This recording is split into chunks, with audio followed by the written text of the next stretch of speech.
কিন্তু আমরা মানুষরা এভাবে বলি, আহা বেচারা লোকটা খুব গরিব, এই লোকটার জীবনে শুধু সমস্যা আর সমস্যা। আর ধনীদের দেখে আমরা মুগ্ধ হই। আমাদের প্রিয় নবী বলেছেন যে একজন ধনী লোকের বেহেশতে প্রবেশ করা গরিবের চেয়ে অনেক বেশি কঠিন। আর পবিত্র কোরআন বলছে সূরা আনফাল অধ্যায় নম্বর ৮ আয়াত নম্বর ২৮, ধন সম্পদ তোমাদের জন্য পরীক্ষা, এটা পরীক্ষা। আমরা বোকা তাই এভাবে চিন্তা করি যে এই লোকটার অনেক টাকা, আল্লাহ অনেক রহমত দিয়েছেন, এটা একটা পরীক্ষা। যদি এই রহমত ঠিক মতো ব্যবহার না করেন, এটা অবশ্যই রহমত, তবে এই পরীক্ষায় ফেল করার সম্ভাবনা অনেক বেশি। যেমন ধরেন বোর্ডের একটা পরীক্ষার প্রশ্ন, গত বছরের কথা, ২ বছর আগের কথা, ২০০২ সালের কথা। সেবারের প্রশ্ন খুব কঠিন ছিল, বেশিরভাগ ছাত্রছাত্রী উত্তর দিতে পারেনি।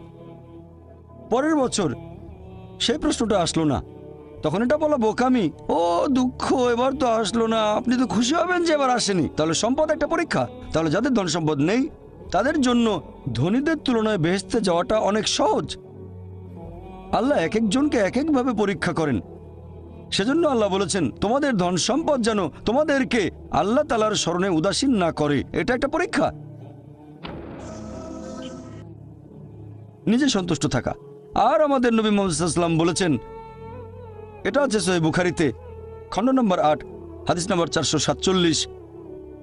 নবী বলেছেন, যদি কারো কাছে একটা পর্বত সমান স্বর্ণ থাকে, সে এরকম আর একটা চায়। যদি কারো কাছে এক পাহাড় স্বর্ণ থাকে, তারপরও সে আরেকটা স্বর্ণের পাহাড় চায়। আর সর্বশেষে তার মুখগহ্বর পূর্ণ হয় কবরের মাটি দিয়ে। সে যত ধনী লোকই হোক, হয়তো সে পৃথিবীর মধ্যে সবচেয়ে ধনী লোক, তারপরও সে আরো বেশি সম্পদ চায়। মানুষ সন্তুষ্ট হয় না, বেশিরভাগ মানুষ কখনোই সন্তুষ্ট হয় না।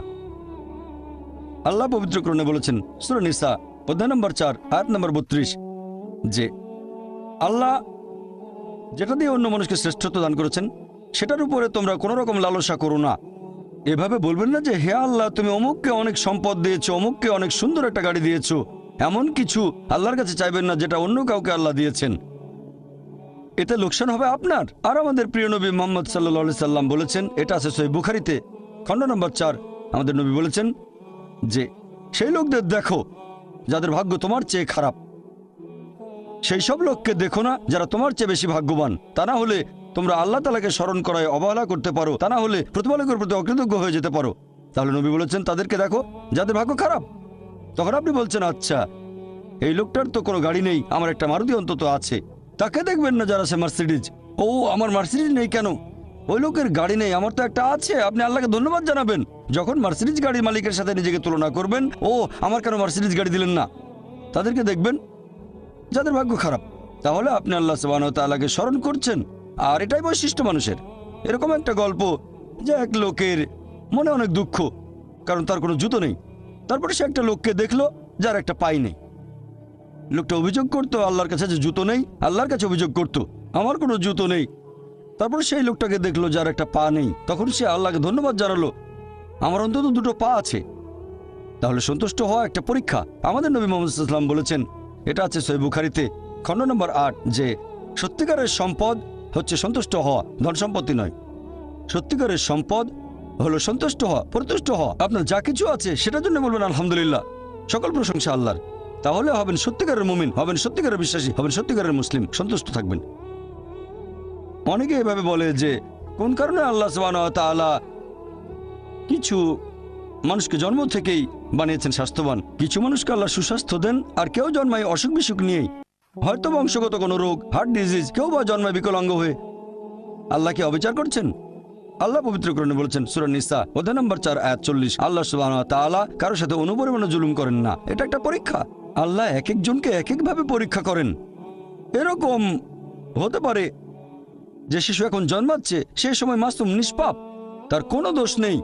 আর পবিত্র কোরআন বলছে সূরা আনফাল অধ্যায় নম্বর ৮ আয়াত নম্বর ২৮ যে তোমাদের ধন সম্পদ আর সন্তান সন্ততি তোমাদের জন্য পরীক্ষা।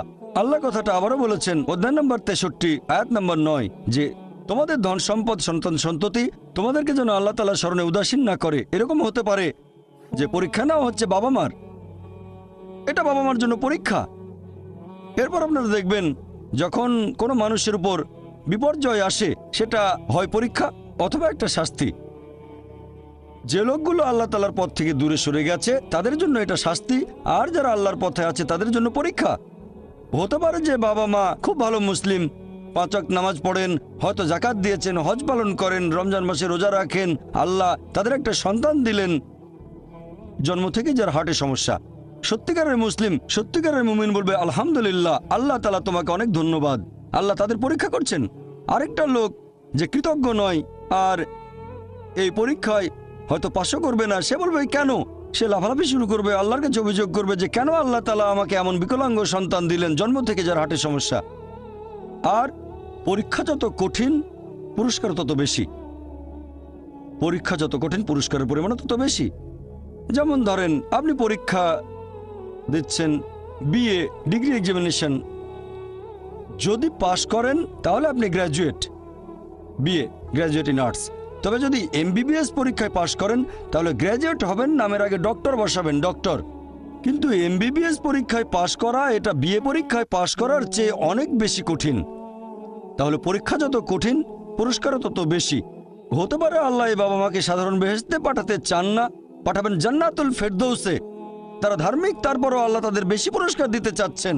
আর এই কারণেই আমাদের প্রিয় নবী মুহাম্মদ সাল্লাল্লাহু আলাইহি সাল্লাম বলেছেন, এটা আছে সুন্নান আল তিরমিজিতে, এক লোক জিজ্ঞেস করলো এই পৃথিবীতে কাকে সবচেয়ে বেশি পরীক্ষা দিতে হয়? নবী উত্তরে বললেন যে আল্লাহ সুবহানাহু ওয়া তাআলার সকল নবী রাসূলকে সবচেয়ে বেশি পরীক্ষা দিতে হয়। এরপরে যারা নবী রাসূলগণের ঘনিষ্ঠ, যারা নবী রাসূলগণের মতো, তারপরে যারা সাহাবীগণের মতো। আর একজন লোকের ঈমান যত বেশি মজবুত পরীক্ষাটা তত বেশি কঠিন। তাকওয়া যত বেশি থাকে আল্লাহ তত কঠিন পরীক্ষা দেবেন। আপনি কোথাও এমবিবিএস নিয়ে পড়াশোনা করছেন কারণ বেশি নম্বর পেয়েছিলেন এইচএসসিতে, সেজন্য এখানেও পরীক্ষা কঠিন। এমবিবিএস পাশ করাটাও বেশ কঠিন। তাহলে এখানেও নবী রাসূলগণের তাকওয়ার সাথে সাধারণ মানুষের তাকওয়ার কোনো তুলনায় হয় না। যেহেতু তারা ছিলেন নবী এবং রাসূল, তাই তাদেরকেও পরীক্ষা করা হয়েছে। কোনো নবী রাসূলকে এই পরীক্ষা না নিয়ে ছেড়ে দেওয়া হয়নি। তাদের তাকওয়া লেভেল অনেক উপরে। নবী রাসূলকে অনেক বেশিবার পরীক্ষা করা হয়েছে সাধারণ মানুষের চেয়ে। আপনার বাচ্চা অনেক বেশি, অনেক কঠিন। তাহলে আপনার তাকওয়া যদি বেশি হয় আল্লাহ আপনাকে পরীক্ষা করবেন। সত্যিকারের মুমিন কোনো বিপর্যয়ের মধ্যে পড়লে বলে সুবহানাল্লাহ, সকল প্রশংসা আল্লাহর, আলহামদুলিল্লাহ। সে ধরে নেয় এটা একটা পরীক্ষা। কোনো বিপর্যয় আসলে সেটা হয় একটা পরীক্ষা অথবা একটা শাস্তি। নবীগণের তাকওয়া অনেক বেশি, তাদের জন্য এটা শাস্তি না, এটা পরীক্ষা। আর তারা পাশ করেছেন। যদি কারো জীবনে কোনো ভালো কিছু ঘটে সেটা হয় একটা পুরস্কার অথবা পরীক্ষা। সম্পদ হতে পারে পুরস্কার অথবা একটা পরীক্ষা। ভালো কোনো কিছু ঘটলে সেটা হয় পুরস্কার নয়তো একটা পরীক্ষা। অনেকে আল্লাহর পথ থেকে দূরে সরে যায়, তারপরে বলে আমাকে সম্পদ দাও, আল্লাহর সম্পদ দেন, তারপরে তারা পরীক্ষা ফেল করে। তাহলে এই পৃথিবীতে তারা তাদের ইচ্ছে মতো আরামায়েশ করে, কিন্তু আখিরাতে শুধু ক্ষতিগ্রস্ত হয়। দান একটা পরীক্ষা, সন্তুষ্ট হওয়া পরীক্ষা, সন্তান সন্ততিও পরীক্ষা। অনেক সময় আমরা মুসলিমরা আল্লাহ তাআলার কাছে অভিযোগ করি যে আল্লাহ তোমার কাছে এত দোয়া করি তবু তুমি কবুল করো না কেন? আল্লাহ পবিত্র কোরআনে বলেছেন তোমরা আমাকে ডাকো আমি তোমাদের ডাকে সাড়া দেব। তবে আমার আপনার ডাকে আল্লাহ সবসময় সাড়া দেন না। পরস্পর বিরোধী মনে হচ্ছে। আল্লাহ বলেছেন আমাকে ডাকো আমি সাড়া দেব, তবে অনেক সময় দোয়া করছি কিন্তু কবুল হচ্ছে না। আল্লাহ পবিত্র কোরআনে বলেছেন সূরা বাকারা অধ্যায় নম্বর 2 আয়াত 216, তোমরা যা পছন্দ করো সেটা হয়তো তোমাদের জন্য ভালো না, আর যেটা পছন্দ করো না সেটা হয়তো ভালো। তোমরা এটা জানো না, তবে আল্লাহ জানেন। উদাহরণস্বরূপ ধরেন একজন তরুণ ছেলে, বয়স হয়তো 20 বছর, সে দোয়া করছে হে আল্লাহ সুবহানাহু ওয়া তাআলা একটা বিএমডব্লিউ দিয়ে দাও। জানেন না বিএমডব্লিউ নাম শুনেছেন কিনা? বিএমডব্লিউ মোটরসাইকেল, আমি চাই একটা বিএমডব্লিউ মোটরসাইকেল, খুব ভালো মোটরসাইকেল। ছেলেটা দোয়া করলো, আল্লাহ সাড়া দিলেন না। হয়তো আল্লাহ জানেন যে আল্লাহ যদি তাকে মোটরসাইকেল দিতেন সে অ্যাক্সিডেন্ট করতো, পা ভেঙে ফ্র্যাকচার হতো, পঙ্গু হয়ে পড়ে থাকতো। তাহলে এখানে আল্লাহ সুবহানাহু ওয়া তাআলা তার ডাকে সাড়া দিয়েছেন সাড়া না দেওয়ার মাধ্যমে। আল্লাহ তার ডাকে সাড়া দিয়েছেন সাড়া না দেওয়ার মাধ্যমে। আল্লাহ তাকে মোটরসাইকেল দেননি কারণ সে ভালো বান্দা, সে খুব ভালো মানুষ, সে যা যাচ্ছে তা ভালো হবে না আমি জানি, কিন্তু সে জানে না তাই আল্লাহ দিচ্ছেন না। এভাবে আল্লাহ সাড়া দিচ্ছেন সাড়া না দেওয়ার মাধ্যমে। আবার কিছু লোকজন আছে, যেমন আল্লাহ বলেছেন পবিত্র কোরআনে সূরা বাকারা অধ্যায় নম্বর 2 আয়াত 15 ও 16, এখানে ভণ্ডদের কথা বলা হচ্ছে। আল্লাহ তাদের রশি দেবেন, তারা বিভ্রান্তের মতো ঘুরে বেড়াবে। তারা সম্পদ চেয়েছে, আল্লাহ দিয়েছেন। অনেকে আছে যারা আল্লাহর সাথে অন্য কাউকে শরীক করে, তারা বলে অনেক সম্পদ চাই, আল্লাহ তাদের সম্পদ দেন। এটা তাদের জন্য আসলে একটা পরীক্ষা। এভাবে তারা নিজেদের কবর খুঁড়ছে। তাই আমরা কখনোই হতাশ হব না। আল্লাহ তাআলা আছেন সব সময়, আল্লাহর উপর সবসময় ভরসা রাখবেন। সেই কারণেই পবিত্র কোরআন অনুযায়ী আত্মহত্যা হারাম। সূরা নিসা অধ্যায় 4, তোমরা নিজেকে হত্যা করো না, আত্মহত্যা করো না, নিশ্চয়ই আল্লাহ পরম দয়ালু, সাহায্য করবেন, তার উপর ভরসা করবেন। যখন কোনো লোক আত্মহত্যা করে তখন মনে হবে সে অকৃতজ্ঞ, সে ভাবছে আল্লাহ আমাকে অনেক বিপদে ফেলেছে, এটা কোনো সুবিচার না, এভাবে বেঁচে থাকার কোনো মানে হয় না, তাই শেষ করে দেবো। আল্লাহ পবিত্র কোরআনে বলেছেন সূরা বাকারা অধ্যায় নম্বর 2 আয়াত 286, এটা সূরা বাকারার একেবারে শেষ আয়াত, যে আল্লাহ সুবহানাহু ওয়া তাআলা কারো উপরেই তার সাধ্যের অতিরিক্ত বোঝা চাপিয়ে দেন না। আল্লাহ কারো উপরে এমন কোনো বোঝা চাপিয়ে দেন না যেটা তার সাধ্যের অতিরিক্ত। এটা আয়াতের প্রথম অংশ। এই আয়াতটাতে আরো বলা হয়েছে আমরা এই দোয়া করব, ইয়া আল্লাহ সুবহানাহু ওয়া তাআলা আমাদের উপর সাধ্যের অতিরিক্ত বোঝা চাপিয়ে দিও না। আয়াতের প্রথম অংশে আল্লাহ কথা দিয়েছেন যে আমাদের উপর তিনি সাধ্যের অতিরিক্ত বোঝা চাপাবেন না। তাহলে আমরা কেন দোয়া করব যে হে আল্লাহ আমাদের সাধ্যের অতিরিক্ত বোঝা চাপিয়ে দিও না? এর কারণ হচ্ছে আমরা নিজেদের কবর খুঁড়ি, আমরা নিজেদের উপর সাধ্যের অতিরিক্ত বোঝা চাপিয়ে দিই, সমস্যা বাধা আমরাই বলছি অনেক সম্পদ দাও, আল্লাহ দিচ্ছেন। তাই আমরা আল্লাহর কাছে দোয়া করছি আল্লাহ যেন নিজেদের কারণে নিজেদের উপর সাধ্যের অতিরিক্ত বোঝা না চাপিয়ে দেন। আমরা সবসময় আল্লাহ তাআলার উপর ভরসা করব, একমাত্র তার ইবাদত করব, তিনি আমাদের স্রষ্টা। আমাদের অস্তিত্বের পেছনের উদ্দেশ্য হচ্ছে আল্লাহ সুবহানাহু ওয়া তাআলার ইবাদত করা, অন্য কারো নয়। পৃথিবীর জীবন পরকালের জন্য পরীক্ষা, আল্লাহর আদেশ মেনে চলেন আর সন্তুষ্ট থাকেন। যেরকম পরীক্ষায় সামনে পড়ুক, সত্যিকারের মুসলিম সবসময় বলবে আল্লাহকে ধন্যবাদ। সাধারণত আমরা অভিযোগ করি আমাদের এটা নেই, আমাদের ওটা নেই। জীবনের জন্য সবচেয়ে গুরুত্বপূর্ণ জিনিস কি? কেউ বলবে খাবার, কেউ বলবে পানি, সবচেয়ে গুরুত্বপূর্ণ বাতাস।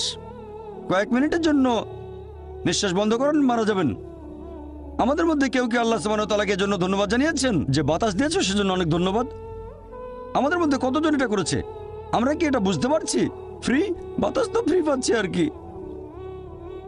আমরা শ্রদ্ধা করবো আল্লাহ তাআলার নিদর্শনগুলোকে, শ্রদ্ধা করবো আল্লাহর নিয়ামতগুলোকে। এবারে শেষ পয়েন্টটা নিয়ে বলি যে আল্লাহ সুবহানাহু ওয়া তাআলা কেন এই পৃথিবী সৃষ্টি করলেন, এই পৃথিবী সৃষ্টির উদ্দেশ্যটা আসলে কি? আল্লাহ পবিত্র কোরআনে বলেছেন সূরা ইব্রাহিম অধ্যায় নম্বর 14 আয়াত 32 ও 33 যে আল্লাহ সুবহানাহু ওয়া তাআলা আকাশমণ্ডল ও পৃথিবী সৃষ্টি করেছেন আর আকাশ থেকে পানি বর্ষণ করান, এর সাথে দিয়েছেন ফলমূল। তিনি নৌযানকে মানুষের অধীন করেছেন যাতে সেগুলো আল্লাহর বিধানে সমুদ্রে বিচরণ করে। তিনি মানুষের কল্যাণে নিয়োজিত করেছেন নদীসমূহকে। তিনি তোমাদের জন্য সৃষ্টি করেছেন চাঁদ ও সূর্য, তোমাদের জন্য সৃষ্টি করেছেন রাত ও দিন। তাহলে বিশ্বজগতের এইসব সৃষ্টি এগুলো করেছেন মানুষের জন্য। আল্লাহ এই পুরো বিশ্বজগৎ সৃষ্টি করেছেন মানুষের জন্য। আর এটা আমাদের দায়িত্ব যে আমরা আল্লাহ সুবহানাহু ওয়া তাআলাকে ধন্যবাদ জানাবো এইসব নিয়ামতের জন্য। ধন্যবাদের পাশাপাশি আমাদের দায়িত্ব যে আমরা এই সব কিছুর যত্ন নেব। এই কারণেই আল্লাহ সুবহানাহু ওয়া তাআলা পশু পাখি সৃষ্টি করেছেন। তবে পশু হত্যা করা এটা নিষিদ্ধ, প্রাণী হত্যা নিষিদ্ধ। মুহাম্মদ সাল্লাল্লাহু আলাইহি ওয়াসাল্লাম একটা হাদিস বলছে টার্গেট প্র্যাকটিসের জন্য পশু পাখি হত্যা করো না। হ্যাঁ, যেসব পশুর মাংস খেতে আল্লাহ সুবহানাহু ওয়া তাআলা অনুমতি দিয়েছেন সেটা আমরা খেতে পারি, আল্লাহ যেভাবে বলেছেন সেই নিয়মে, যেভাবে নবী বলেছেন। তবে টার্গেট প্র্যাকটিস, এরকম অনেক লোক দেখি যারা এই নিয়মগুলো ধ্বংস করতে চায়, টার্গেট প্র্যাকটিস করে আর বিভিন্ন পশুর মাথা ঝুলিয়ে রাখে তাদের ড্রয়িং রুমে। আল্লাহ সৃষ্টি করেছেন পাহাড় পর্বত, আমরা সেগুলো জয় করতে চাই, মাউন্ট এভারেস্টের চূড়ায় উঠি। এ পর্যন্ত অনেক মানুষ মারা গেছে, প্রতি বছর মাউন্ট এভারেস্টে উঠতে গিয়ে অনেক মানুষ মারা গেছে। আমরা এই নিয়ামতের জন্য আল্লাহ সুবহানাহু ওয়া তাআলাকে ধন্যবাদ জানাই না। যদিও আল্লাহ তাআলা পবিত্র কোরআনে বলেছেন উট সৃষ্টি করা হয়েছে তোমাদের জন্য, ভার বহনের জন্য। যদিও এগুলো আমাদের জন্য সৃষ্টি করা হয়েছে, আমরা এদের ভালোবাসবো, শ্রদ্ধা করব। এরকম অনেক সহিহ হাদিস আছে, অনেক। একটা হাদিস আছে সহিহ বুখারীতে খণ্ড নম্বর 3 যে একবার একজন মানুষ একটা তৃষ্ণার্ত কুকুরকে পানি খেতে দিয়েছিল, কুয়ার কাছে গিয়ে মোজাই করে পানি এনেছিল, আর এই কাজের জন্য তাকে বেহেশতে দাখিল করা হলো। সহিহ বুখারীতে আছে আরেকটা হাদিস খণ্ড নম্বর 4 একবার এক পতিতা একটা তৃষ্ণার্ত কুকুরকে পানি খেতে দিয়েছিল, এজন্য সে বেহেশত পেল। এক সাহাবা প্রশ্ন করলেন যে কুকুরকে পানি খাওয়ালেও কি আমরা পুরস্কার পাবো? নবী বললেন অবশ্যই, কেন না। চিন্তা করেন যে পশুটাকে ঘরের ভেতরে ঢুকতে নিষেধ করা হয়েছে, যদি সেই পশুকেও পানি খেতে দেন আল্লাহ সেজন্য পুরস্কার দেবেন। একটা হাদিস বলছে একজন বৃদ্ধ মহিলা এক বিড়ালকে বেঁধে রেখে খাবার দিত না, আল্লাহ তাকে দোজখে পাঠালেন। কেন সে বিড়ালটাকে বেঁধে রাখলো, খাবার দিল না? অন্ততপক্ষে বিড়ালটাকে ছেড়ে দিলেও তো সে শিকার করে খেতে পারতো। আর আমাদের এক্সিবিশনে এরকম একটা পোস্টার আছে, আরো অনেক পোস্টার। তাহলে আমরা পশু পাখিকে ভালোবাসবো, যত্ন করব। এছাড়াও গাছপালা লতাপাতা আমরা খেতে পারি যখন প্রয়োজন আমাদের, তবে বিনা কারণে আমরা কোনো গাছপালা কাটবো না, এমনকি যুদ্ধের সময়ও নবী মুহাম্মদ সাল্লাল্লাহু আলাইহি ওয়াসাল্লাম বলেছেন যে তোমরা গাছ কেটে ফেলো না, শস্যে আগুন ধরিয়ে দিও না। তাহলে এগুলো সবই আল্লাহ সুবহানাহু ওয়া তাআলার সৃষ্টি। আর আল্লাহ পবিত্র কোরআনে বলেছেন সূরা আদিয়াত অধ্যায় নম্বর 100, আল্লাহ তাআলা যুদ্ধের সময়ের ঘোড়া সম্পর্কে আল্লাহ এখানে বলেছেন যে ঘোড়া জোড়ে সৈন্যরা যুদ্ধে যায়।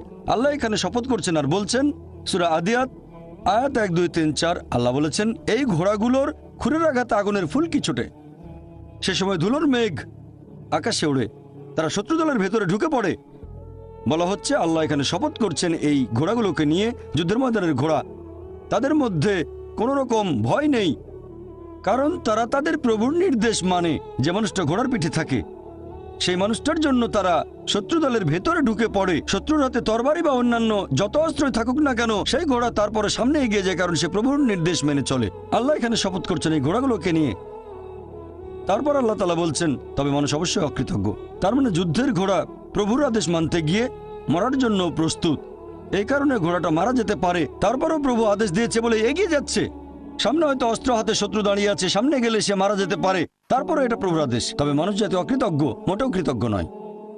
সে কারণে এই পৃথিবীর প্রত্যেকটা মানুষের দায়িত্ব হচ্ছে পৃথিবীর জীবনের এই উদ্দেশ্য পূরণ করা যে আমাদের কোন কারণে সৃষ্টি করা হয়েছে। আল্লাহ সুবহানাহু ওয়া তাআলা আমাদের সৃষ্টিকর্তা, পরম করুণাময়, পরম দয়ালু, পরম ক্ষমাশীল, পরম ন্যায় বিচারক। তাই প্রত্যেকটা মানুষের দায়িত্ব আমরা আল্লাহ সুবহানাহু ওয়া তাআলার ইবাদত করব, আল্লাহ ব্যতীত কারো ইবাদত করব না। আর আমাদের ইহকালের এই জীবন পরকালের জন্য একটা পরীক্ষা। যদি আল্লাহর আদেশ মেনে চলি বেহেশতে যেতে পারবো, যদি না মানি পরীক্ষায় ফেল করব, জাহান্নামে যেতে হবে। আর আমরা সেই সব নিয়ামতগুলো যত্ন নেব যেগুলো আল্লাহ আমাদের দিয়েছেন। আমার লেকচার শেষ করার আগে কোরআনের একটা আয়াতের উদ্ধৃতি দিচ্ছি। সূরা আলে ইমরান অধ্যায় নম্বর 3 আয়াত 110 বলা হয়েছে, কুনতুম খায়রা উম্মাতিন উখরিজাত লিন-নাস, হে মুসলিম তোমরা শ্রেষ্ঠ উম্মত, মানব জাতির জন্য আবির্ভূত। আমাদের বলা হয়েছে খায়রা উম্মাহ, শ্রেষ্ঠ উম্মত। যখনই কোনো সম্মান পাবেন তখনই আপনাকে দায়িত্ব পালন করতে হবে। দায়িত্ব পালন না করলে সম্মান পাবেন না। আর দায়িত্বের কথা এই আয়াতেই আছে। আল্লাহ বলেছেন তা'মিরুনা বিল মারুফি ওয়া তানহাউনা আনিল মুনকার ওয়া তু'মিনুনা বিল্লাহ, কারণ তোমরা সৎ কাজে নির্দেশ দাও, অসৎ কাজে নিষেধ করো এবং আল্লাহকে বিশ্বাস করো। প্রত্যেক মানুষের দায়িত্ব হচ্ছে প্রচার করা, সে যতখানি জানে। যদি সৃষ্টির পেছনের উদ্দেশ্যটা জানেন সেটা অন্যদের বলেন।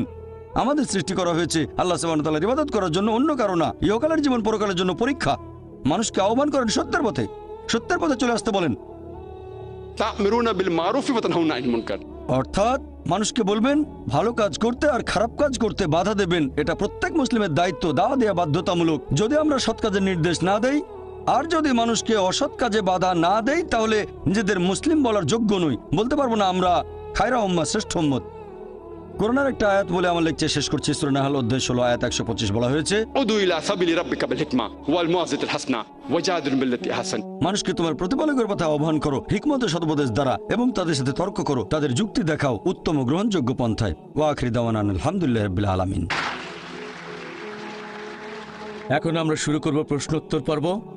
অনুষ্ঠান শুরু করার আগে এই পর্বের নিয়মকানুনগুলো বলি, যাতে করে এই সীমিত সময়টাকে সঠিকভাবে ব্যবহার করতে পারি। আপনাদের সামনে 4টা মাইক, যে কোনো একটার পেছনে লাইন দিয়ে দাঁড়ান। একটা মাইক রয়েছে মহিলাদের জন্য, পুরুষদের জন্য 3টা মাইক। একটা মাইক আছে পেছনে, একটা আমার ডান দিকে আর একটা এদিকে আমার বাম পাশে। আপনারা প্রশ্ন করার সময়ে দয়া করে আপনাদের নাম এবং পেশা বলবেন। মনে রাখবেন, এখানে প্রশ্ন করবেন, কোনো লেকচার দেবেন না। তাই প্রশ্ন করার সময় আপনারা সংক্ষিপ্ত আর যথাযথভাবে করবেন। আমি ভলান্টিয়ারদের অনুরোধ করব, যারা মাইকের পাশে আছেন আপনারা দয়া করে প্রথমেই সুযোগ দেবেন অমুসলিম ভাইদের, যারা লাইনে দাঁড়িয়ে আছেন ডক্টর জাকিরকে প্রশ্ন করার জন্য। অমুসলিম ভাইয়েরা সামনে এগিয়ে আসুন। প্রশ্ন করার ক্ষেত্রে অমুসলিম ভাইদের আগে সুযোগ দেওয়া হবে। জাকির বললেন, ঈশ্বর আমাদের সৃষ্টিকর্তা, তিনি কেবলমাত্র একজন। 2 নম্বর, ঈশ্বর মানুষকে সৃষ্টি করেছেন তার ভালোবাসা থেকে। 3 নম্বর, ঈশ্বর কাউকে করেছেন ধনী বা গরিব, স্বাস্থ্যবান বা অসুস্থ, এই সবই আসলে পরীক্ষা। একইভাবে খ্রিস্টানরা বিশ্বাস করে ঈশ্বর কেবলমাত্র একজন। 2 নম্বর, ঈশ্বর মানুষকে সৃষ্টি করেছেন তার ভালোবাসা থেকে। 3 নম্বর, ইসলাম ধর্মের মতোই এই সব কিছু দিয়ে আসলে পরীক্ষা করা হচ্ছে। এখন আমি আপনার কাছ থেকে এটা জানতে চাচ্ছি, ভুল বুঝবেন না, আমি খ্রিস্টান নই। ভাই আপনি প্রশ্ন করলেন যে খ্রিস্টান ধর্মে ওইটা আছে ইসলামের মতো যে ঈশ্বর একজন, ঈশ্বর তার সৃষ্টিকে ভালোবাসেন, আর আপনি প্রশ্ন করলেন এখানে পার্থক্যটা কি? খ্রিস্টান ধর্ম আর ইসলামের পার্থক্য জানতে চান নাকি? এদের পার্থক্য না, আপনি এটা আমাকে কিভাবে বোঝাবেন? একটু আগেই আপনি বললেন ইসলাম ধর্ম বাদে অন্য কোনো ধর্মের ইবাদতই গ্রহণ করা হবে না। আচ্ছা আচ্ছা ভাই, সুন্দর প্রশ্ন করেছেন। এবার আপনার প্রশ্নটা বোঝা যাচ্ছে। প্রথমে আপনি একটা মন্তব্য করেছিলেন, প্রশ্নবোধক চিহ্ন থাকলে বোঝা যায়, মন্তব্য হলে প্রশ্ন খুঁজে নিতে হয়। ইসলাম ধর্মে ইবাদতের বিভিন্ন কার্যকলাপের সাথে অন্যান্য ধর্মের ইবাদতের মধ্যে পার্থক্যটা কি, ইসলামে আলাদা কি আছে? খ্রিস্টান ধর্ম বলছে ঈশ্বর একজন, আরও বলছে যে ঈশ্বর আমাদের ভালোবাসেন। ইসলাম বলছে আল্লাহ একজন, ইসলাম বলছে আল্লাহ তার সৃষ্টিকে ভালোবাসেন। ইসলাম ইবাদত করতে বলছে খ্রিস্টান ধর্ম, তাই বলছে এখন এই ইবাদতের মধ্যে পার্থক্যটা কি ইসলাম আর খ্রিস্টান ধর্মে, অথবা ইসলাম ধর্মে আলাদা এমন কি আছে যেটা অন্য কোনো ধর্মে নেই, বিশেষ করে খ্রিস্টান ধর্ম? ভাই যদি আপনি একটু মনোযোগ দিয়ে কোরআন পড়েন সঠিকভাবে, আমার লেকচারে বিভিন্ন বিষয় ব্যাখ্যা করেছি, এরপর যদি বাইবেলও পড়েন সঠিকভাবে, যদি সঠিক ব্যাখ্যা পড়েন, আমরা জানি যীশু খ্রিস্ট বা ঈসা আলাইহিস সালাম আল্লাহ সুবহানাহু ওয়া তাআলা প্রেরিত একজন নবী ও রাসূল। সেই মুসলিম আসলে মুসলিম নয় যদি সে যীশু খ্রিস্টকে নবী বলে বিশ্বাস না করে। আমরা মানি যে তিনি অলৌকিকভাবে জন্মেছিলেন কোনো পুরুষের হস্তক্ষেপ ছাড়াই। আমরা মানি যে তিনি হলেন মসীহ অর্থাৎ খ্রিস্ট। আমরা মানি যে তিনি আল্লাহর নির্দেশে জন্মান্ধর কুষ্ঠরোগীদের সুস্থ করেছিলেন। আমরা মানি যে তিনি আল্লাহর নির্দেশে মৃত মানুষকে জীবন দিয়েছেন। তবে আমাদের মধ্যে পার্থক্য আছে। অনেক খ্রিস্টান আছে যারা বলে যে যীশু খ্রিস্ট নাকি নিজেকে ঈশ্বর বলে দাবি করেছিলেন। তাহলে একটা হলো বাইবেলের সাথে পার্থক্য, আর একটা পার্থক্যের জায়গায় হচ্ছে খ্রিস্টানরা যেটা মনে করে, যেটা প্র্যাকটিস করে, এটার সাথে যে পার্থক্য। অনেক খ্রিস্টান বলে যে যীশু খ্রিস্ট নিজেকে ঈশ্বর বলে দাবি করেছিলেন। যখন তারা বলে যে ঈশ্বর একজন, তারা বলে যীশু খ্রিস্ট হলেন সর্বশক্তিমান। আর এই ব্যাপারটাতে আমরা মুসলিমরা আপত্তি জানাই। গোটা বাইবেলে একেবারে পরিষ্কার করে বলা এমন একটা অনুচ্ছেদ পাবেন না যেখানে যীশু খ্রিস্ট তার নিজের মুখে বলেছেন যে আমি ঈশ্বর অথবা আমার উপাসনা করো। তাহলে একজন সাধারণ খ্রিস্টানের কাছে ইবাদত করা হলো যীশু খ্রিস্টের ইবাদত বা উপাসনা করা। আমি আবার আগের কথাটা বলছি, গোটা বাইবেলে একেবারে পরিষ্কার করে বলা এরকম একটা অনুচ্ছেদ পাবেন না যেখানে যীশু খ্রিস্ট তার নিজের মুখে এই কথাটা বলেছেন যে আমি ঈশ্বর অথবা আমার উপাসনা করো। যদি কোনো খ্রিস্টান আমাকে পুরো বাইবেল থেকে এমন একটা অনুচ্ছেদ দেখাতে পারে যেখানে যীশু খ্রিস্ট নিজের মুখে বলেছেন যে আমি ঈশ্বর অথবা আমার উপাসনা করো, আমি ডক্টর জাকির নায়েক, তাহলে আজকে খ্রিস্টান ধর্ম গ্রহণ করব। তরবারের নিচে আমি আমার মাথা রাখছি। আমি অন্য মুসলিমদের পক্ষ নিয়ে কথা বলছি না, কারণ বাইবেল পড়লে দেখবেন এটা বলা হচ্ছে গসপেল অফ জন অধ্যায় নম্বর 14 অনুচ্ছেদ 28, যীশু খ্রিস্ট নিজের মুখে বলেছেন আমার পিতা আমার চেয়ে মহান।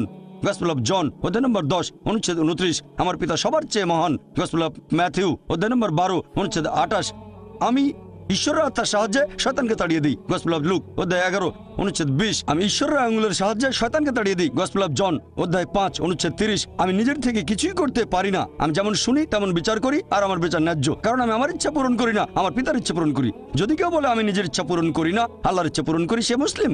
সেজন্য আমার লেকচারে বলেছিলাম যে যীশু খ্রিস্ট আসলে ছিলেন একজন মুসলিম। কোরআন এটা বলছে সূরা আলে ইমরান অধ্যায় 3 আয়াত 52, আবার আছে গসপেল অফ জন অধ্যায় 17 অনুচ্ছেদ 3, এই হলো অনন্ত জীবন যাতে তোমরা জানতে পারো যীশু খ্রিস্টকে যাকে ঈশ্বর পাঠিয়েছেন। এরপর আছে গসপেল অফ জন অধ্যায় 14 অনুচ্ছেদ 24, যে কথাগুলো শুনছো সেগুলো আমার নয় বরং আমার পিতার যিনি আমাকে পাঠিয়েছেন। এরপর পরিষ্কার বলা হয়েছে বুক অফ অ্যাক্টস অধ্যায় 2 অনুচ্ছেদ 22, হে ইসরায়েলবাসী মনোযোগ দিয়ে শোনো, নাজারেত শহরের যিশু ঈশ্বর মনোনীত একজন মানুষ, তোমাদের মাঝে অনেক অলৌকিক কাজ করবে, ঈশ্বর তাকে দিয়ে করাবেন, তোমরা তার সাক্ষী থাকবে। ঈশ্বর মনোনীত মানুষ তোমাদের মাঝে সে অলৌকিক কাজ করবে যেগুলো ঈশ্বর তাকে দিয়ে করাবেন, তোমরা তার সাক্ষী থাকবে। তাহলে যীশু খ্রিস্ট ছিলেন আল্লাহ তাআলার গুরুত্বপূর্ণ একজন নবী, তবে তিনি আল্লাহ নন। কখনোই বলেননি আমার ইবাদত করো। তবে দুর্ভাগ্যজনকভাবে খ্রিস্টান চার্চ এখন প্রচার করে মোক্ষ লাভের কথা। বাইবেলে স্বর্গের কথা বলা হয়েছে, নরকের কথা বলা হয়েছে, তবে ইহকালের জীবনের উদ্দেশ্যটা সেখানে বিস্তারিত বলা হয়নি। এ ব্যাপারে কেউ কিছু বলেনি, তবে পল কিছু কথা বলে গেছেন। পলের কথা আছে করিন্থিয়ানসে অধ্যায় নম্বর 15, পল বলছেন 1 করিন্থিয়ান অধ্যায় 15, যদি যীশু খ্রিস্ট আমাদের পাপের ভার বহন করে মৃত্যুবরণ না করেন, আমাদের বিশ্বাস তাহলে ভিত্তিহীন, আমাদের সবকিছু ভিত্তিহীন। তার মানে যীশু খ্রিস্ট আমাদের পাপের বোঝা নিয়ে মৃত্যুবরণ করেছেন পলের কথা অনুযায়ী। আর তারা বাইবেলের একটা অনুচ্ছেদের কথা বলে, গসপেল অফ জন অধ্যায় 3 অনুচ্ছেদ 16, ঈশ্বর জগৎকে এত ভালোবাসেন যে একমাত্র জাতপুত্রকে দান করলেন, তাকে যদি কেউ বিশ্বাস করে সে বিনষ্ট হয় না বরং অনন্ত জীবন পায়। তাহলে স্যালভেশন বা মোক্ষলাভ চার্চের কথা অনুযায়ী হচ্ছে বিশ্বাস করব যীশু খ্রিস্ট আমাদের পাপের বোঝা নিয়ে মারা গেছেন, তাহলে আপনি স্বর্গে যেতে পারবেন, বেহেশতে যেতে পারবেন। এখন এই একমাত্র জাতপুত্র, এখানে জাত শব্দটাকে গসপেল অফ জন অধ্যায় 3 অনুচ্ছেদ 16 থেকে বাদ দেওয়া হয়েছে। খ্রিস্টান ধর্মের উচ্চপদস্থ 32 জন বিশেষজ্ঞ বাদ দিয়েছেন। নতুন ভার্সনে শব্দটা নেই, তাদের অভিযোগ এটা বানানো গল্প, পরে ঢোকানো হয়েছে, ওখানে ছিল না। তারা খ্রিস্টান ধর্মকে নিজের মতো করে বানিয়ে নিয়েছে। তবে যীশু খ্রিস্ট নিজের মুখে বলেছেন, এক লোক যিশুর কাছে আসলো, গসপেল অফ ম্যাথিউ অধ্যায় নম্বর 19 অনুচ্ছেদ 16 এবং 17, হে ভালো প্রভু, আমি কোন ভালো কাজটা করব যাতে অনন্ত জীবন পেতে পারি? আমি কোন ভালো কাজ করব যাতে স্বর্গে যেতে পারি? যীশু খ্রিস্ট তার উত্তরে বললেন যে তুমি আমাকে ভালো বলছো কেন? ভালো আর কেউ নয়, আছে শুধু একজন, সর্বশক্তিমান ঈশ্বর। তোমরা যদি অনন্ত জীবন পেতে চাও তাহলে ঈশ্বরের আদেশ মেনে চলো। যিশু বলেননি যে তোমরা যদি বেহেশতে যেতে চাও তাহলে বিশ্বাস করতে হবে আমি তোমাদের পাপ বহন করেছি। তিনি কথা কখনোই বলেননি, বলেছেন ঈশ্বরের আদেশ মানো। আর যীশু খ্রিস্ট নিজের মুখে বলেছেন বাইবেলের গসপেল অফ ম্যাথিউ অধ্যায় 5 অনুচ্ছেদ 17 থেকে 20, তোমরা ভেবো না যে আমি আগের নবীদের বিধি ব্যবস্থা ধ্বংস করতে এসেছি। আমি এগুলো ধ্বংস করতে আসিনি, এসেছি পূরণ করতে। আকাশ ও পৃথিবী লোপ না হওয়া পর্যন্ত এই বিধি ব্যবস্থার একটা বিন্দু বিসর্গ লোপ পাবে না, সবই পূর্ণ হবে। আর যারা এই বিধি ব্যবস্থা পালন করে অন্যদেরকে শিক্ষা দেয় তারা স্বর্গের রাজ্যে মহান গণ্য হবে। আর যারা এই বিধি ব্যবস্থার সামান্য একটু আদেশ অমান্য করে তাদের স্বর্গরাজ্যে তুচ্ছ গণ্য করা হবে। যদি তোমাদের ন্যায়নিষ্ঠতা শিক্ষক আর ফরিসীদের ন্যায়নিষ্ঠকে অতিক্রম না করে তাহলে তোমরা স্বর্গের রাজ্যে প্রবেশ করতে পারবে না। যদি ভালো খ্রিস্টান হতে চান তাহলে ঈশ্বরের সব আদেশ মানতে হবে, যে ঈশ্বর কেবলমাত্র একজন, মূর্তি পূজা করবো না, মুসা আলাইহিস সালাম যেগুলো করতে বলেছিলেন। তাহলে দেখতে পাচ্ছেন বাইবেল নিয়ে যদি গবেষণা করেন দেখবেন সেখানে মাত্র একজন ঈশ্বরের কথা আছে, ট্রিনিটি না। আল্লাহ পবিত্র কোরআনে বলেছেন সূরা নিসা অধ্যায় 4 আয়াত 171, ولا تقولوا ثلاثة তোমরা ট্রিনিটি বলো না, انتهوا خير لكم। নিবৃত হবে, এতে তোমাদের কল্যাণ। যদি বলেন ঈশ্বরের একের ভিতরে 3, সেটা হবে শিরক, মোক্ষ লাভ করতে পারবেন না। ট্রিনিটি সম্পর্কে কোথাও বলা হয়নি, বাইবেলের কোনো জায়গাতে ট্রিনিটি উল্লেখ করা হয়নি, তবে শব্দটা কোরআনে আছে। সূরা নিসা অধ্যায় 4 আয়াত 171, তো ছাড়াও আছে সূরা মাইদা অধ্যায় 5 আয়াত নাম্বার 73, বলা হয়েছে لقد كفر الذين قالوا ان الله ثالث ثلاثة। তারা কুফরি করছে, ধর্মের অবমাননা করছে যারা বলে যে আল্লাহ তিনের মধ্যে একজন। বাইবেলের কোনো জায়গায় ট্রিনিটি শব্দটা ব্যবহার করা হয়নি। এর কাছাকাছি শব্দটা আছে ফার্স্ট এপিস্টল অফ জন অধ্যায় 5 অনুচ্ছেদ 7, বলা হয়েছে স্বর্গের রাজ্যে 3 জন হিসাব লিপিবদ্ধ করেন, পিতা পুত্র পবিত্র আত্মা, আর এরা 3 জন এক। এখন বাইবেলের এই অনুচ্ছেদটা খ্রিস্টান ধর্মের উচ্চপদস্থ 32 জন বিশেষজ্ঞ বাইবেল থেকে বাদ দিয়েছেন, কারণ তাদের মতে এটা বানানো গল্প, পরে ঢুকানো হয়েছে। এই শব্দটা কখনোই এখানে ছিল না। তাহলে ট্রিনিটি শব্দের কাছাকাছি যে অনুচ্ছেদ ট্রিনিটি বলা হয়নি, তবে কাছাকাছি, সেটাকে বাদ দিয়েছেন কারণ এটা বানানো গল্প। তাহলে বুঝতে পারছেন, যদি যাচাই করতে চান কোনটা সঠিক বাইবেলে, তখন দেখবেন ফুরকান, এটাই হলো মানদণ্ড। এই মানদণ্ডই বলবে কোনটা সঠিক কোনটা বেঠিক। যদি তুলনা করে দেখেন আর খ্রিস্টানদের বাইবেল পড়েন, বাইবেলে কখনোই বলা হয়নি যে যীশু খ্রিস্ট সর্বশক্তিমান ঈশ্বর। বলা হয়েছে কেবল এক ঈশ্বরের উপাসনা করবেন। যীশু খ্রিস্টকে জিজ্ঞেস করা হয়েছিল যে ঈশ্বরের প্রথম আদেশটা কি, এটা আছে গসপেল অফ মার্ক অধ্যায় নম্বর 12 অনুচ্ছেদ 29, বলা হয়েছে। এখন খ্রিস্টানদের বাইবেল পড়ে দেখবেন আমাদের জীবনের সঠিক উদ্দেশ্য বলা হয়নি, এটা অস্পষ্ট। আর খ্রিস্টানদের চার্চ পলের শিক্ষাগুলো গ্রহণ করেছে। সেন্ট পল বলেছেন যদি বিশ্বাস করো যিশু তোমার পাপ নিয়ে মারা গেছেন তাহলে তুমি স্বর্গে যেতে পারবে। তারপর যা খুশি করেন, চুরি করেন, ধর্ষণ করেন, যে কোনো অপরাধ করতে পারেন, যদি আমার পাপের বোঝা নিয়ে যীশু খ্রিস্ট ক্রুশবিদ্ধ হয়ে মৃত্যুবরণ করে থাকেন তাহলে আমি যা খুশি করতে পারি। যেমন ধরেন কেউ আমাকে বললো একটা রেস্টুরেন্টে গিয়ে যা ইচ্ছে খেতে পারেন, আমি বিল দিয়েছি, তখন আমি ইচ্ছে মতো খাবো, চিকেন, মাটন, বিরিয়ানি যা ইচ্ছে খেতে পারি। তাহলে যীশু খ্রিস্ট যদি আমার পাপের বোঝা নিয়ে মৃত্যুবরণ করেন তখন যে কোনো পাপ করতে পারবেন, তারপরে বেহেশতে যাবেন, শুধু মানবেন যিশু পাপের বোঝা নিয়ে মারা গেছেন। তাহলে খ্রিস্টানদের চার্চ এটা শিক্ষা দেয়, বাইবেলে এমন কথা বলা হয়নি। এজন্য আমার ভিডিও ক্যাসেট দেখতে পারেন, similarities between Islam and Christianity, সেখানে সাদৃশ্যগুলোর কথা বলেছি। সেজন্যই বলেছিলাম যীশু খ্রিস্ট মানুষকে যে শিক্ষা দিয়েছেন সেটা ইসলাম, মানে আল্লাহর কাছে আত্মসমর্পণ। রবি, আর আমি আইআইটির ছাত্র। আপনি বললেন ভালোবাসার কথা। আমার কাছে যেটা মনে হয় যে প্রেম, আমি যদি ভগবানকে প্রেম করি তাহলে এই সততা ইত্যাদি, আপনি যে ভালো গুণাগুণের কথা বলেছেন যেগুলো আমাদের মধ্যে থাকা উচিত, আল্লাহর একজন বান্দার যেগুলো থাকা উচিত, সেগুলো তো তখন এমনিতেই চলে আসবে। তাহলে এইসব নিয়ম কেন? আল্লাহ আপনাদের কোরআনে যেগুলো বলেছেন এই নিয়ম মানা কি জরুরি? আমি যদি ভগবানকে প্রেম করি সেটা কি তাহলে যথেষ্ট নয়? শুধু এভাবেই কি আমি ভগবান বা আল্লাহর প্রশংসা করতে পারি না? ভাই একটা প্রশ্ন করলেন, আমি প্রশ্নটা আরেকবার বলছি। আপনি বললেন যে ঈশ্বর ভালোবাসেন আর মানুষ ঈশ্বরকে ভালোবাসেন, আর ঈশ্বরকে ভালোবাসলে যে সব গুণের কথা বলেছিলাম, সততা, দানশীলতা, এগুলো অটোমেটিক্যালি চলে আসবে। তাহলে এটার কি প্রয়োজন আছে যে আমরা আল্লাহ তাআলার নির্দেশ মানব যেগুলো আছে কোরআনে? এটার কি দরকার আছে? ভাই, যদি সবকিছু অটোমেটিক্যালি চলে আসে তাহলে আপনিও অটোমেটিক্যালি কোরআনের নির্দেশগুলো মানবেন। তবে সবাই কিন্তু সবকিছু অটোমেটিক্যালি পায় না, বুঝতে পারলেন? তাহলে আল্লাহ যেটা চান আপনি যদি সৃষ্টিকর্তাকে ভালোবাসেন, যেমন ধরেন আমি বললাম আমার মাকে আমি ভালোবাসি, আমি আমার মাকে ভালোবাসি, আমার মা আমাকে বলল বাচ্চা আমার মিথ্যে বলো না, আমি বললাম মাকে ভালোবাসি, কিন্তু মিথ্যে বললে ক্ষতি কি? আমার মা বলল আমাকে এক গ্লাস পানি দাও, মা তোমাকে খুব ভালোবাসি, তোমাকে পানি খাওয়াতে পারবো না। আমি অসুস্থ, কয়েকটা ট্যাবলেট এনে দাও, মা আমি তোমাকে খুব ভালোবাসি। যদি আমার মায়ের নির্দেশগুলো না মেনে চলি, তাহলে এই ভালোবাসা দিয়ে কি হবে? এটা মূল্যহীন, শুধু মুখের কথা। সেজন্য আল্লাহ পবিত্র কোরআনে বলেছেন সূরা আনকাবুত অধ্যায় নম্বর 29 আয়াত নম্বর 2, যদি শুধু মুখে বলো ঈমান এনেছি, আল্লাহ তোমাদের পরীক্ষা করবেন। যদি বলেন আল্লাহকে ভালোবাসেন, আমি আল্লাহকে ভালোবাসি, আল্লাহ এতে ছেড়ে দেবেন না, অবশ্যই পরীক্ষা করবেন। শুধু যদি বলেন আল্লাহকে ভালোবাসি, শুধু যদি বলেন ঈমান এনেছি, আল্লাহকে বিশ্বাস করি, অবশ্যই আল্লাহ আমাদের পরীক্ষা করবেন। তাহলে এই জীবন একটা পরীক্ষা। এরপর যখন পরীক্ষা দিতে যাবেন, আপনি যদি সেই পরীক্ষার নিয়ম কানুন না জানেন, তাহলে সমস্যা হবে। যেমন ধরেন আপনি একটা পরীক্ষা দিতে বসবেন, প্রথমে আপনি দেখবেন সেই পরীক্ষার সিলেবাসটা কি, তারপর সেই সিলেবাস অনুযায়ী পড়বেন। এখন আল্লাহ বেশ কিছু কথা বলেছেন, আমি আপনার সঙ্গে একমত। কিছু জিনিস বা গুণ যেমন সততা, দানশীলতা, এগুলো মানুষের ভেতরে থাকে, আল্লাহ এগুলো দিয়েছেন। তবে অনেক কিছুই তো আমরা জানি না। মদপান না করাটা ভেতরে থাকে না, দানশীলতার ব্যাপারটা মানুষের ভেতরে থাকে, মানে থাকতে পারে। যেমন কাউকে অত্যাচার করলে আপনার খারাপ লাগতে পারে, কিছু জিনিস আমাদের ভেতরে থাকে। জুয়া না খেলাটা ভেতরে থাকে না। তাহলে কিছু জিনিস ভেতরে আছে আর কিছু নেই। আমাদের যেটা করতে হবে, আমরা আল্লাহ সুবহানাহু ওয়া তাআলার নির্দেশগুলো সব মেনে চলবো। আর আল্লাহ বলেছেন এই জীবন একটা পরীক্ষা। তাহলে আপনি যদি আল্লাহর আদেশগুলো পড়ে না দেখেন, পরীক্ষা পাশ করবেন কিভাবে? আমি কেন এই কোরআন পড়তে বলছি? কারণ এই হলো একমাত্র বই যেটা আল্লাহ তাআলার আসমানি কিতাব, যেটা এখন অবিকৃত অবস্থায় আছে।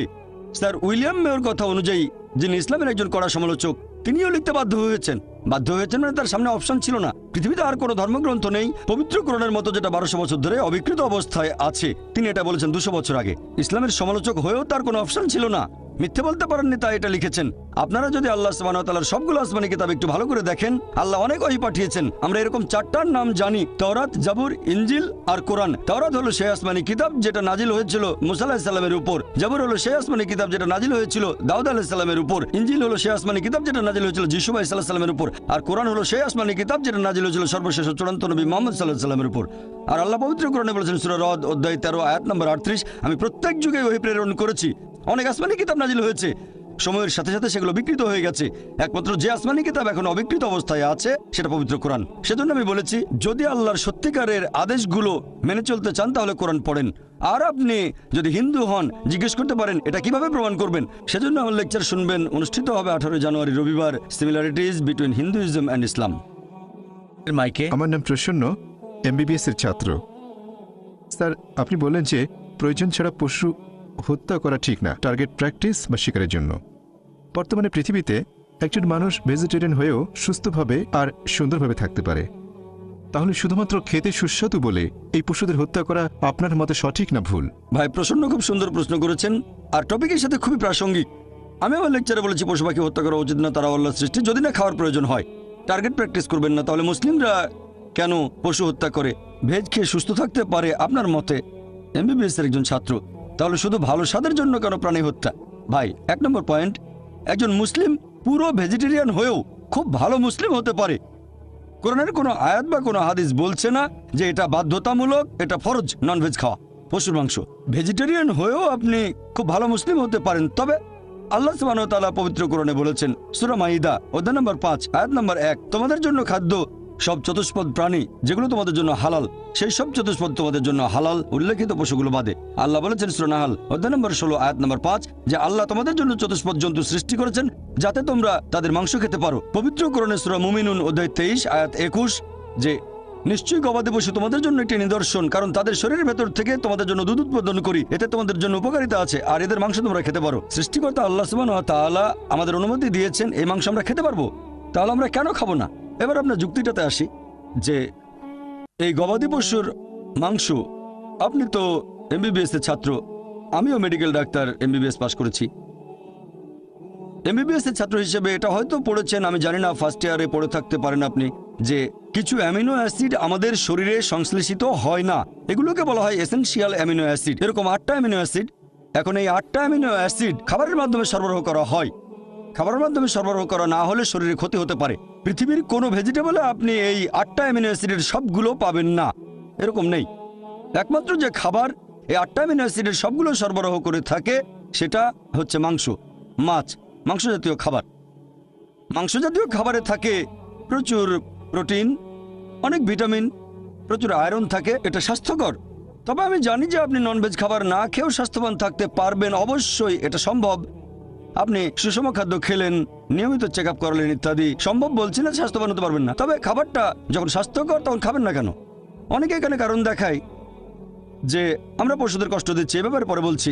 এখন আপনি যদি তৃণভোজী প্রাণীদের দাঁতগুলো দেখেন, গরু, ছাগল, ভেড়া, তাদের দাঁতগুলো সমান, তারা শুধু শাকসবজি খায়, কখনো মাংস জাতীয় খাবার খাবে না।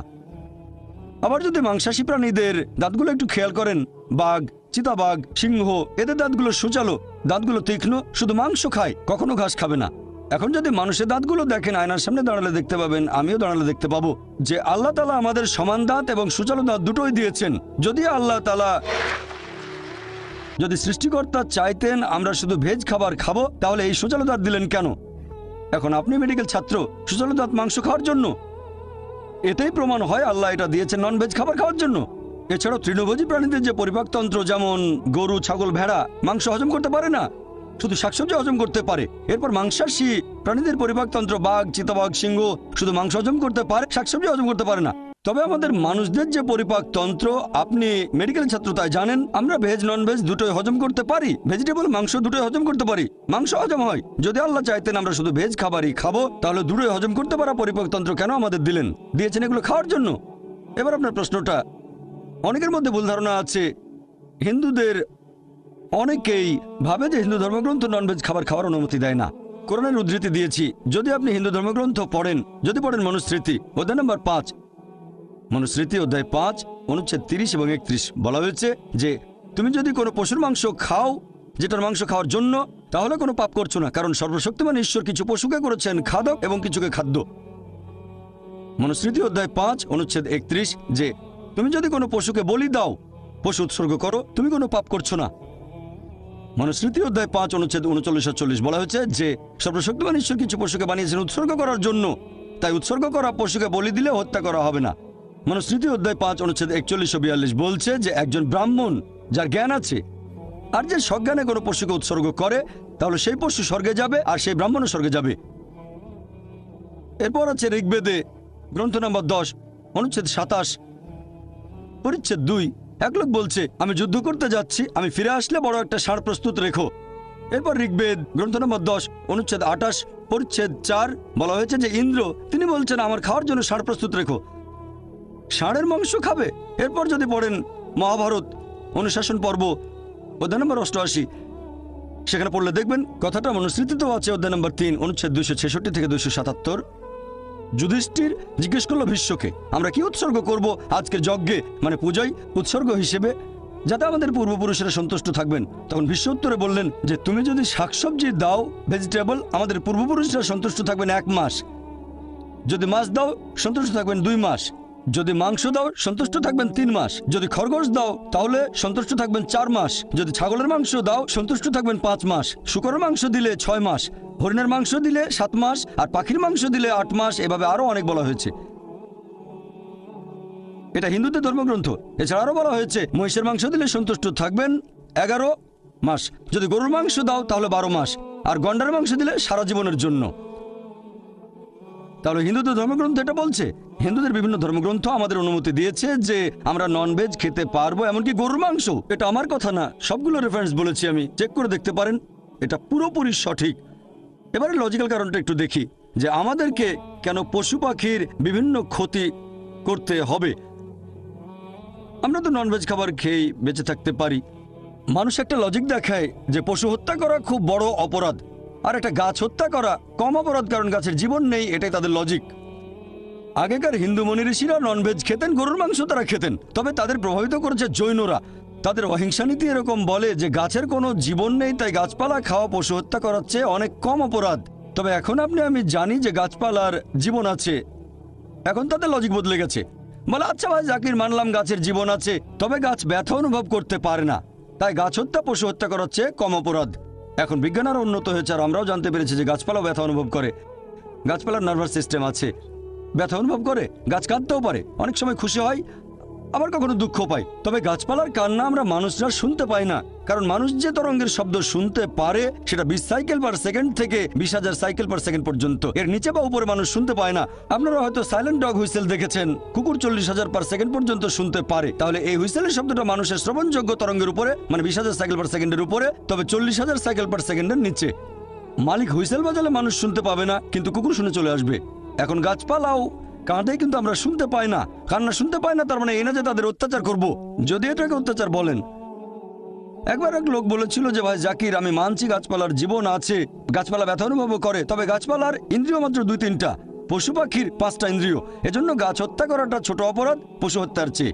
আমি বললাম আচ্ছা ভাই, তর্কের খাতিরে আপনার কথা মানলাম, গাছে 2টো ইন্দ্রিয়, পশু পাখির 5টা আছে। এখন ধরেন আপনার এক ভাই জন্ম থেকেই বোবা আর কালা, 2টো ইন্দ্রিয় কম, বলতে পারে না, শুনতে পারে না। বড় হওয়ার পরে একটা লোক তাকে মেরে ফেললো, তখন কি জজের কাছে গিয়ে বলবেন, ও মাই লর্ড, খুনিকে একটু কম শাস্তি দেবেন কারণ আমার ভাই 2টো ইন্দ্রিয় কম ছিল?